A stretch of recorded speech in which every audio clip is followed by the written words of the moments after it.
আসসালামু আলাইকুম। আশা করি আপনারা সবাই ভালো আছেন, সুস্থ আছেন। আজকে একটি গোলাপ ফুলের গাছ ড্রয়িং করে দেখাবো। প্রথমে একটি গোলাপ ফুলের পাপড়ি ড্রয়িং করে নেব। মাঝখানে হালকা একটু ডেউ দিয়ে দিলাম। এবার দুই পাশে দুটি চিকন করে ফুলের পাপড়ি দিয়ে দিলাম।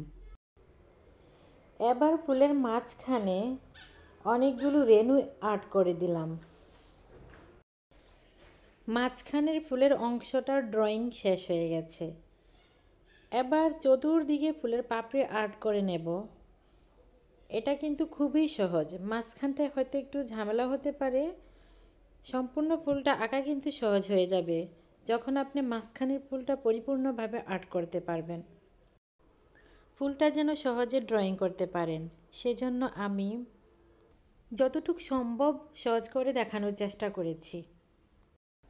আমি যে গোলাপ ফুলের গাছটি ড্রয়িং করব প্রত্যেকটা ফুল সেম একই রকম। একটি ফুল যদি আপনি ভালোভাবে ড্রয়িং করতে পারেন তাহলে প্রত্যেকটি ফুল আপনি সুন্দর করে ড্রয়িং করতে পারবেন।